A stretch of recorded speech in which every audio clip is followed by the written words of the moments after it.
بسم اللہ الرحمن الرحیم یا ایہا المزمل قم اللیل الا قلیلا نصفہ او انقص منہ قلیلا او زد علیہ ورتل القرآن ترتیلا انا سنلقی علیک قولا ثقیلا ان ناشئة اللیل ہی اشد وطئا واقوم قیلا ان لک فی النہار سبحا طویلا واذکر اسم ربک وتبتل الیہ تبتیلا رب المشرق والمغرب لا الہ الا هو فاتخذ وکیلا واصبر على ما يقولون واہجرهم حجرا جمیلا صدق اللہ العلی العظیم۔ یہ سورہ مزمل ہے، اردو میں نام ہوتا ہے مزمل، عام طور سے سب نام رکھتے ہیں مزمل، لیکن وہ اصل عربک کا ورڈ ہے، اس کا جو ہے تلفظ کیا ہے، مزمل، ٹھیک ہے، الزمل سے وہ اسم فاعل ہوتا ہے، وہ گرامر کا ٹاپک ہے کہ مزمل مطلب الزمل کے معنی آتے ہیں چادر لپیٹ لینا، مزمل چادر لپیٹنے والا، ٹھیک ہے، جس نے چادر لپیٹ لی ہو، تو یہ سورہ مزمل ہے۔ اب ظاہر سی بات ہے یہ سورت کا نیم بھی المزمل ہے۔ اب خالی سورت کا نیم بس وہ ورڈ کو اٹھا کر رکھ جائے، باقی ٹاپک جو ہے وہ الگ ہے تھوڑا سا، ٹھیک ہے، بہت ہی معمولی سی مناسبت ہے ٹاپک سے اور اس ٹائٹل سے۔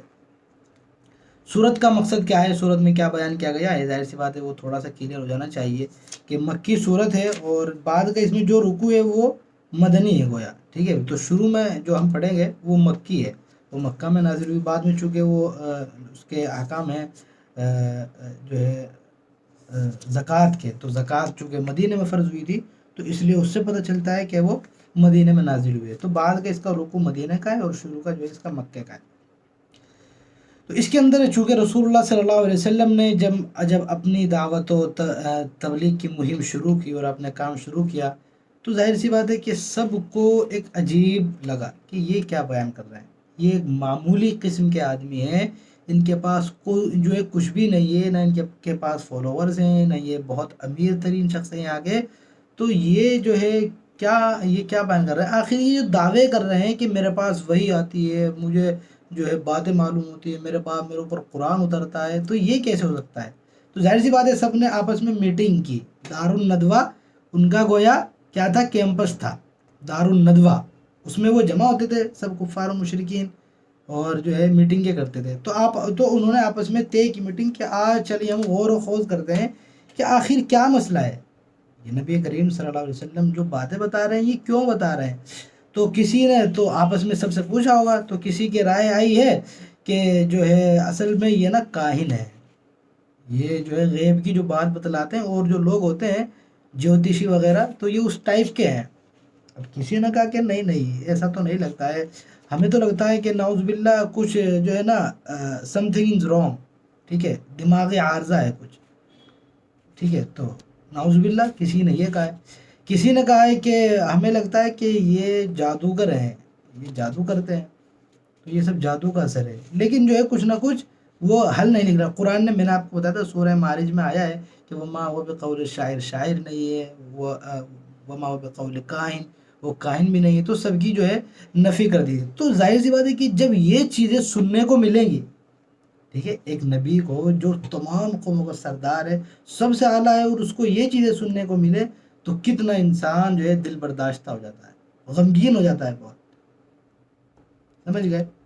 جیسے ایک مسلمان آج بالکل آپ اس کو سمجھیے کہ مسلمان پورے آج دیکھیے وہ فرانس والا جو مسئلہ ہوا ہے تو اس میں اللہ کے رسول صلی اللہ علیہ وسلم کی شان میں جو اس نے جو ہے توہین کی ہے اور اہانت آمیز جو سلوک کیا ہے فرانس کے صدر نے، تو پورے مسلمان اس سے دل برداشتہ ہوئے، پوری جو ہے حکومت نے ایکشن لیا ہے، وہ تو اللہ کے رسول صلی اللہ علیہ وسلم کا معاملہ اور وہ کہیں زیادہ ہے، تو اللہ کے رسول صلی اللہ علیہ وسلم کو خود کو کتنا زیادہ وہ لگتا تھا، بہت تکلیف ہوتی ہے، تو آپ کیا کرتے تھے جب غم ہوتا تھا بہت تو وہ چادر اوڑھ کے لیٹ گیا، المزمل جو آ رہا ہے چادر اوڑھ کر لیٹنے والے، اب یہ نہیں کہ وہ چادر نارمل حالات میں آپ نے لیٹی ہوئی تھی تو آپ نے کپڑا لپیٹ لیا تھا، ہوتا ہے کہ جب آدمی پر غم ہوتا ہے یا کچھ آدمی رونے کے قریب ہوتا ہے تو وہ یہ نہیں کہ وہ بالکل کھلم کھلا رو رہا ہے یا جو ہے درد کا اظہار کر رہا ہے، جب آدمی کو تھوڑا غم ہوتا ہے تکلیف ہوتی ہے تو وہ یہ نہیں وہ آنکھ سے آنکھ ملا کے بیٹھا ہے یا بالکل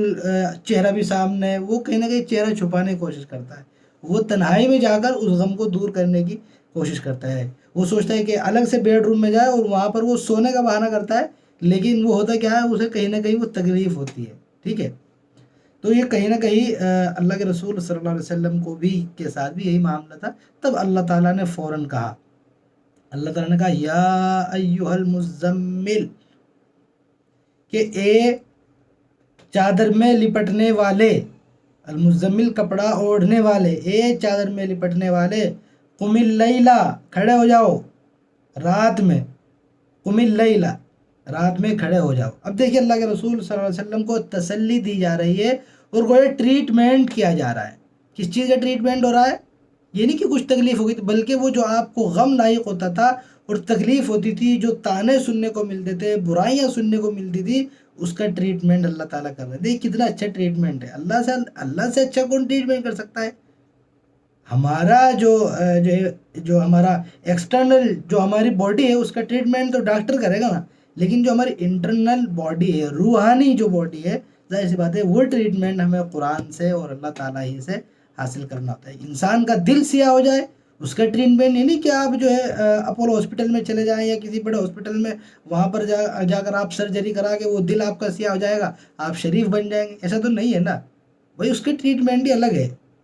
دل سیاہ ہو جائے، طبیعت خراب جو ہے، آپ کا جو ہے مزاج بگڑ جائے، ٹھیک ہے، بلکہ کبھی تو مزاج اس سے بگڑ جاتا ہے عام طور سے۔ جو انسان کے بلڈ میں ہارمونز ہوتے ہیں نا، تو ہارمونز کی وجہ سے بھی انسان کی طبیعت پر اثر پڑ جاتا ہے۔ خاص طور سے عورتوں میں اس کو جو ہے دیکھنے کو آپ دیکھ سکتے ہیں، جو مثال کے طور پر مزاج چڑچڑا ہو جاتا ہے تو اس کا ایک خاص پیریڈ ہوتا ہے، اس کا جو مزاج چڑچڑا ہو جاتا ہے تو وہ کیوں ہوتا ہے؟ یا بات کرنے کا دل نہیں کرتا، یا جو ہے بالکل من نہیں لگتا، اکیلے جو ہے کسی کام کرنے کا دل نہیں کرتا، تو وہ کیوں ہوتا ہے؟ وہ خاص وہ ایک پیریڈ ہوتا ہے، تو وہ کیوں ہوتا ہے؟ وہ ہارمونز جو ہے نا وہ چینج ہو جاتے ہیں، تو مزاج تو اس سے بھی آدمی کا چینج ہو جاتا ہے۔ لیکن جو ہمارا دل اگر ہے تو ظاہر سی بات ہے کہ اس کا ٹریٹمنٹ کیا ہے کہ ہم جو ہے اللہ تعالیٰ ہی سے لو لگائیں۔ تو اللہ تعالیٰ کیا کریں؟ دیکھیے ٹریٹمنٹ، قم اللیل الا قلیلا، کہ رات میں آپ قیام کیجئے۔ قیام مطلب کھڑے ہو جائیے، نماز پڑھیے، اللہ تعالیٰ کے سامنے جھکے، الا قلیلا، ساری رات نہیں ہے۔ اگر اللہ تعالیٰ یہی کہتے تھے قم اللیل، کہ رات میں جو ہے کھڑے ہو جایا کرو، اب بات بالکل واضح تھی کہ بھائی پوری رات کھڑے ہونا ہے، بڑی مشکل ہو جاتی۔ اللہ نے فوراً کہہ دیا الا قلیلا، بس کم، تھوڑا سا کم۔ اب پھر بھی بات بہت ہی ادھوری رہ جاتی کہ بھائی کم کتنا؟ اب جو ہے 10 منٹ ہمیں خالی سونا ہے، یا 1 گھنٹہ سونا ہے، یا 2 گھنٹہ سونا ہے، اور پوری رات عبادت کرنی ہے، 3 گھنٹہ سونا ہے یا 4 گھنٹہ، کچھ پتہ نہیں چلتا۔ تو اللہ نے کہا نصفہ، ہاف رات آپ سوئیے اور ہاف رات میں اللہ کے سامنے کھڑے ہو جائیے۔ اور مشکل ہو جاتی کہ بھائی ہاف رات کھڑے ہونا ہے، ہاف رات جو ہے اللہ کی عبادت کرنی ہے ہاف نائٹ میں، تو اللہ نے آگے بھی کہہ دیا اوِن قُصْ مِنْہُ، چلو تھوڑا جو ہے کم کر لو، ہاف نہیں جو ہے 70% آپ سو جائیے، اور 30% جو ہوگا یعنی گویا 4 حصے کیجئے اور 3/4 حصے میں آپ سو جائیے، اور یا پھر 5 حصے کیجئے، 5 صحیح رہیں گے، 4 میں تو وہ زیادہ ہو جائے گا۔ 5 حصے کیجئے، 3 حصے میں آپ سو جائیے اور 2 حصے عبادت میں لگا دیجئے، ٹھیک ہے۔ اوِن قُصْ مِنْہُ قَلِيلًا، یا کم کر دیجئے۔ اب یہ نہیں کہ اللہ تعالیٰ چاہ رہے ہیں، اب دیکھیے کوئی بات کہیں اور اس میں یہ کہہ دے کہ چلو کم کر لو تھوڑا سا، تو آدمی کو کیا لگتا ہے کہ سامنے والے کی جو طبیعت ہے، چاہت ہے، وہ کم کرنے کو کہہ رہا ہے، ٹھیک ہے۔ لیکن اللہ کیا کرے؟ او زد علیہ، یا اس سے زیادہ کر لو، ٹھیک ہے۔ اس سے کیا معلوم ہوا کہ وہ اللہ تعالیٰ زیادہ کی چاہ رکھتے ہیں کہ بھائی زیادہ آنے چاہیے، او زد علیہ، یا پھر زیادہ کر لو، یعنی آدھا ہاف نائٹ میں سو جائیے، ہاف نائٹ میں اللہ کی عبادت کیجئے، یا جو ہے 5 حصے کر کے رات کے، ٹھیک ہے۔ 5 حصے کا مطلب کیسے کریں گے؟ یعنی جو اگر 8 گھنٹے ہے تو ان کو جو ہے 5 سے آپ ڈیوائڈ کیجئے، تو جو مثال کے طور پر گھنٹے بنیں گے اس میں سے جو 3 حصے ہوں گے اس میں اس میں سوئیے اور 2 حصے میں عبادت کیجئے۔ او زد علیہ، یا اس پر آپ زیادہ کر دیجئے، تو جیسے انسان کی طبیعت ہو۔ تو یہ تہجد کے لیے گویا کہا جا رہا ہے، اب رات میں عبادت کیجئے، مطلب تہجد کے لیے یہاں پر اللہ کے رسول صلی اللہ علیہ وسلم کو کہا جا رہا ہے کہ آپ کا ٹریٹمنٹ یہی ہے کہ آپ تہجد کا اہتمام کیجئے۔ یہ نہیں کہ آپ کرتے نہیں تھے، کرتے تھے، بلکہ یہاں پر امت کو بھی بتایا جا رہا ہے، لوگوں کو بھی بتایا جا رہا ہے کہ تہجد کا اہتمام کیجئے، تہجد میں کیا ہوتا ہے، کیا کیا اس کے بینیفٹ ہوتے ہیں، وہ اللہ تعالیٰ اگلے آیت میں بتائیں گے. ورتل القرآن ترتیلا، ٹھیک ہے، دو آیت کے بعد تہجد کے بینیفٹ آئیں گے. ورتل القرآن ترتیلا، اور قرآن کو ٹھہر ٹھہر کر پڑھیے، اطمینان کے ساتھ پڑھیے. یہ نہیں کہ وہ جو ہے آپ پڑھیں یعلمون تعلمون، بس دو ہی ورڈ سنتے ہیں. عام طور سے حافظ صاحب جو ہوتے ہیں جو ہے رمضان میں خاص طور سے پوری آیت کا کچھ پتہ نہیں کیا پڑھا، اخیر میں جب وہ جو ہے اس کا رکوع کرنے کا وقت آتا ہے اس کو تھوڑا کھینچ کر پڑھ دیتے ہیں یعلمون. تو ظاہر سی بات ہے یہ ریکوائرڈ نہیں ہے اسلام میں. ریکوائرڈ کیا ہے، ورتل القرآن ترتیلا، قرآن کو بہت ہی ٹھہر ٹھہر کر پڑھیے. کس طرح کہ سامنے والے کو سمجھ میں آ جائے کہ کیا ورڈ آپ نے پڑھا ہے. ٹھیک ہے، تو یہ باقاعدہ مطالبہ ہے، دیکھیے امت سے مطالبہ کہ قرآن کو پڑھیے، اچھا پڑھیے اور ٹھہر ٹھہر کر پڑھیے. اس لیے ہر انسان کو جو ہے کوشش کرنی چاہیے کہ اللہ تعالیٰ کہہ رہے ہیں، اللہ تعالیٰ مطلب اللہ تعالیٰ نے کہا ہے، کہیں نہ کہیں خلا محسوس ہوتا ہو کہ بھئی کچھ لوگ ہیں جو بہت تیز پڑھتے ہیں، تو اسی لیے اللہ نے فوراً حکم جاری فرما دیا. اللہ کو پتہ تھا کہ وہ 21ویں صدی میں لوگ ہوں گے بہت تیز پڑھیں گے، اللہ نے پہلے ہی کہہ دیا کہ وہ آہستہ آہستہ پڑھنا ہے. انا سنلقی علیک قولا ثقیلا، بے شک ہم آپ پر ایک بہت بھاری بات ڈالنے والے ہیں. دیکھیے اس سے کیا معلوم ہوا کہ یہ آیتیں مکہ کے شروع کی ہیں، جب تھوڑا سا قرآن نازل ہوا تھا، ابھی پورا جو ہے بہت سارا نازل نہیں ہوا تھا، تبھی اللہ نے کہا کہ ہم بھاری بات ڈالیں گے آپ پہ، جو قرآن نازل ہوگا یہ بہت ہی بھاری ہے. یہ قرآن ویسے بھی بھاری ہے، کیسے؟ مطلب اس کے جو احکام ہیں، اس میں جو اللہ تعالیٰ کو ماننا ہے، ظاہر سی بات ہے جو اللہ کو مانے گا وہ اپنی ساری خواہشات کو دبائے گا نا. بھائی جو چیزیں لذتوں کی ہیں ان میں انسان نہیں پڑے گا. ٹھیک ہے، کہیں سے جو ہے حرام کا مال آ رہا ہو مستقل، لیکن اب وہ اللہ کو ماننے لگا اور اسلام کو ماننے لگا، وہ سب اسے بند کرنا پڑ جائے گا، وہ حلال کی کمائی کمائے گا صرف. تو کہیں نہ کہیں اسلام کو ماننا کوئی بہت ہی آسان کام نہیں ہے.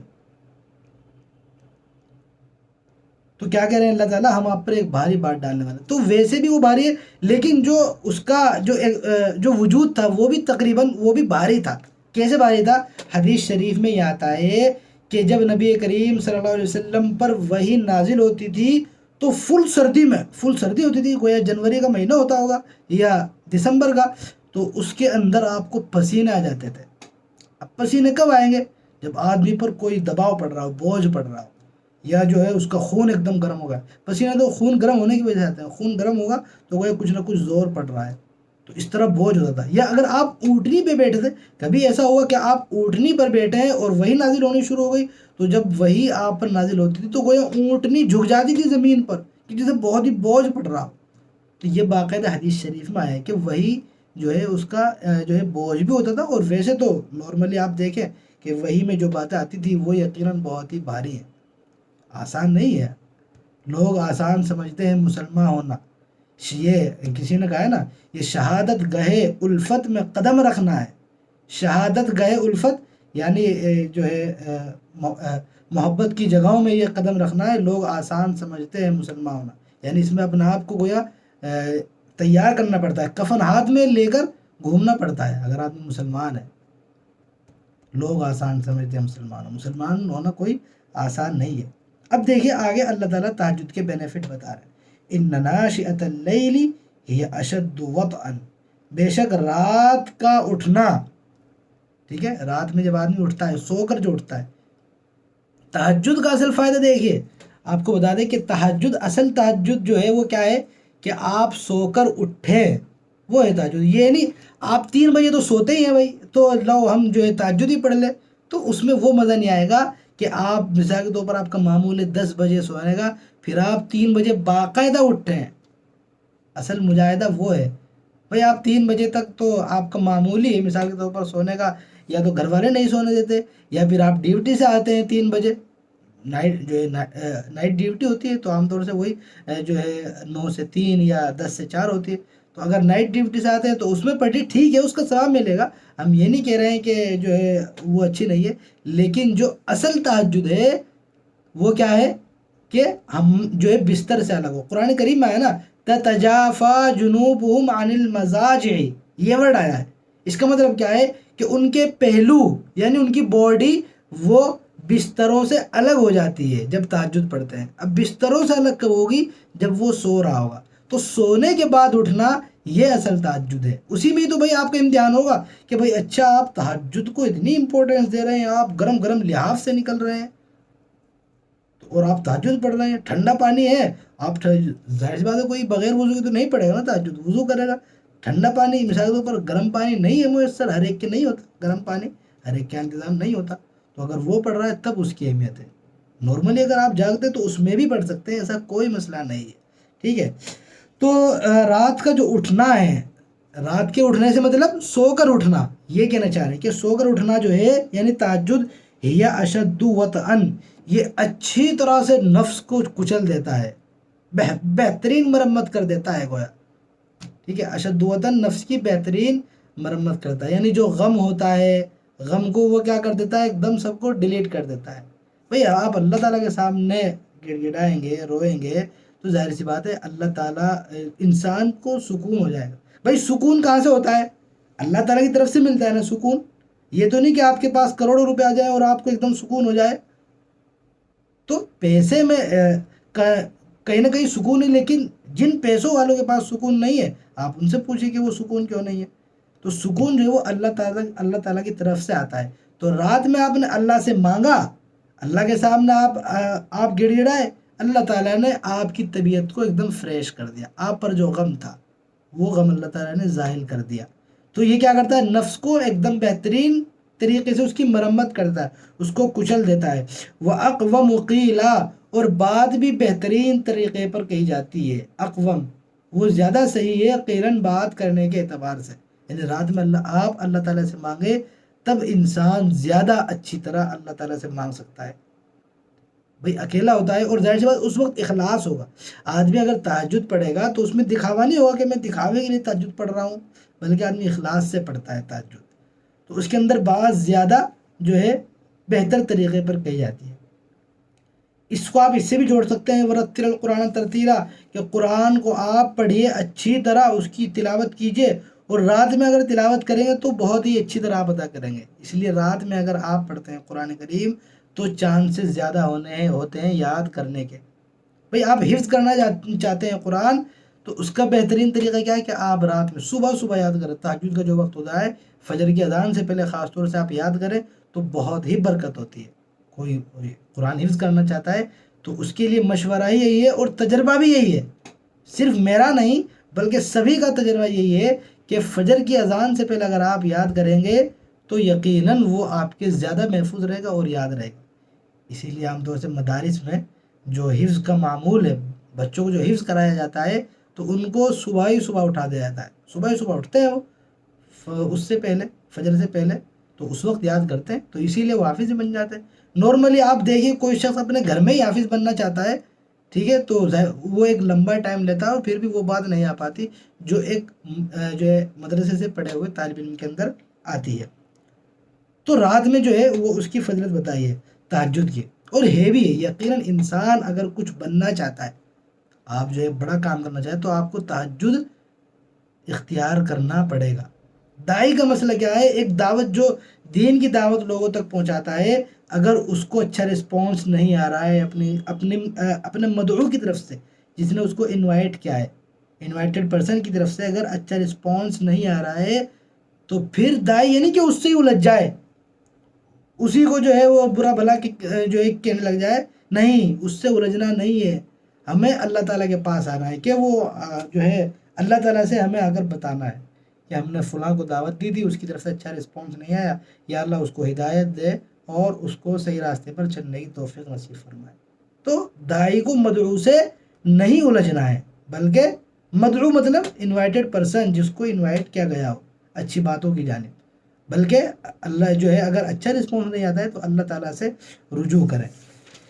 ان لک فی النہار سبحا طویلا. اب دیکھیے یہ باتیں کس سے کہی جا رہی ہیں، اللہ کے رسول صلی اللہ علیہ وسلم سے، جبکہ آپ چادر اوڑھے ہوئے تھے. اسی وقت کی باتیں ہیں یہ سب بتائی جا رہی ہے، ان سے ان کو خوب تسلی دی جا رہی ہے.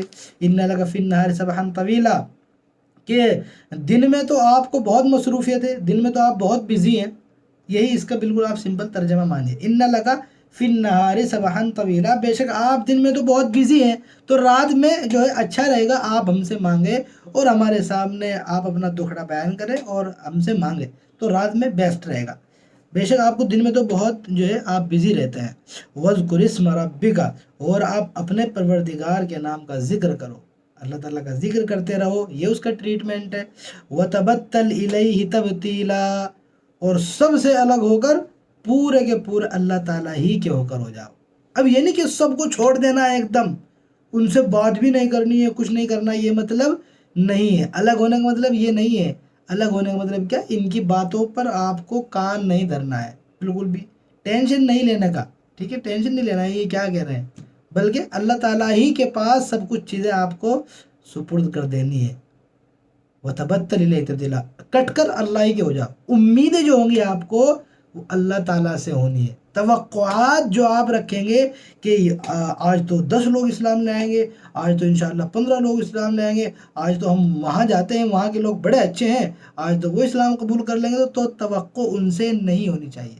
توقع اللہ تعالیٰ سے ہی ہونی چاہیے کہ میں ایک دعوت لے کر اٹھ رہا ہوں اور انشاءاللہ اللہ تعالیٰ اس میں مدد کریں گے اور اللہ تعالیٰ مجھے جو ہے کامیابی عطا فرمائیں گے۔ تو اللہ کے مکمل ہو جانا، اللہ کی کٹ کر اللہ کے ہو جانا، مطلب ہماری جو بھی توقعات ہیں اللہ تعالیٰ ہی سے رکھے۔ ایک انسان اپنے فیلڈ میں کام کرتا ہے، ضروری نہیں کہ وہ خالی وہی دعوت کا غیر مسلموں کا ہی کام کرے، بہت سارے جو ہے راستے ہو سکتے ہیں دین کے، خالی جو ہے غیر مسلموں کو دعوت دینا یہی ایک فیلڈ نہیں ہے، بہت سارے ٹیچنگ مستقل ایک فیلڈ ہے، تو جو ہے ٹیچنگ میں بھی اگر کامیاب ہونا ہے تو اللہ تعالیٰ ہی سے جو ہے توقعات ہونی چاہیے، یہ نہیں کہ جو ہے ہمارے بچے اور ہمارے جو ہے ان سے کچھ توقع ہے، ایسا نہیں ہے، بلکہ اللہ تعالیٰ ہی سے ہمیں رجوع کرنا ہے۔ تو تہجد کا مسئلہ ہے کہ علامہ اقبال رحمۃ اللہ علیہ وہ بڑے شاعر ہیں، بالکل ایک دم فلسفی شاعر، اور ظاہر سی بات ہے کہ ان جیسا شاعر جو ہے پیدا نہیں ہوا ان کے اس فیلڈ میں، ہر ایک کا فیلڈ الگ ہوتا ہے نا۔ اب جو ہے غزل کا فیلڈ ہے مثال کے طور پر، غزل کسے کہتے ہیں مثال کے طور پر؟ وہ محبوباؤں کے سلسلے میں بات کرنا، اس کو غزل کہتے ہیں، تو غزل کے فیلڈ میں علامہ اقبال نہیں ہے، اس میں وہ غالب آ جاتے ہیں۔ تو لیکن جو اسلامک جو فیلڈ ہے اس میں علامہ اقبال سے بہتر کوئی شاعر پیدا نہیں ہوا۔ تو علامہ اقبال فرماتے ہیں کہ عطار ہو، رومی ہو، رازی ہو، غزالی ہو، چار بڑی شخصیات ہیں، دگج شخصیات ہیں اسلامک۔ کون؟ عطار ہو، رومی ہو، ٹھیک ہے، رومی، رازی ہو، غزالی ہو، امام رازی، امام غزالی رحمۃ اللہ علیہ، کوئی بھی ہو، کچھ ہاتھ نہیں آتا بے آہ سحر گاہی۔ اب ظاہر بات ہے علامہ اقبال کا شعر ہے تو تھوڑا سا سمجھنا پڑے گا، یہ نہیں کہ وہ بہت ہی ایزی ہوگا آپ کے لیے، سمجھ گئے؟ وہ علامہ اقبال گئے تو کچھ ہاتھ نہیں آتا، یعنی آپ کے کچھ بھی ہاتھ نہیں آئے گا بے آہ سحر گاہی۔ سحر گاہ مطلب تہجد، آہ مطلب دل سے جو آواز نکلتی ہے، بے مطلب وداؤٹ، بغیر رات کی آہ کے، رات میں جو آپ کے دل سے جو ہے دعائیں نکلے گی اور آہ زاریاں ہوں گی، وداؤٹ اس کے کچھ حاصل ہونے والا نہیں ہے۔ یہ گویا علامہ اقبال فرماتے ہیں، کتنا اچھا شعر ہے، تھوڑا ہارڈ ہے بس۔ عطار ہو، رومی ہو، رازی ہو، غزالی ہو، چار بڑی شخصیات ہیں کہ کوئی آدمی اگر بڑا بننا چاہتا ہے، اس کو وہ یہ سمجھتا ہے کہ میں فلاں جو ہے لیڈر بن جاؤں یا اس سے آگے کا بن جاؤں، تو اس کو تہجد اختیار کرنی پڑے گی۔ وَتَبَتَّلْ إِلَيْهِ تَبْتِيلًا، ٹھیک ہے، اتنا ہی رکھتے ہیں ہم اس کو۔ وہ رب المشرق والمغربی آگے بھی تھوڑا سا اسی سے وہ ریلیٹڈ ہے، لیکن وہ 3-4 آیتیں جو ہے آگے چلا جائے گا، وہ ٹائم بھی ہمارا ہو گیا ہے تقریباً، ٹھیک ہے، اتنے رکھتے ہیں۔ کل انشاءاللہ آیت نمبر 9 سے پڑھیں گے۔ اللہ تعالیٰ سے دعا کرتے ہیں اللہ تعالیٰ جو ہے مجھے بھی اور ہمارے ساتھ ساتھ آپ کو بھی تہجد کی توفیق نصیب فرمائے۔ وآخر دعوانا الحمدللہ رب العالمین۔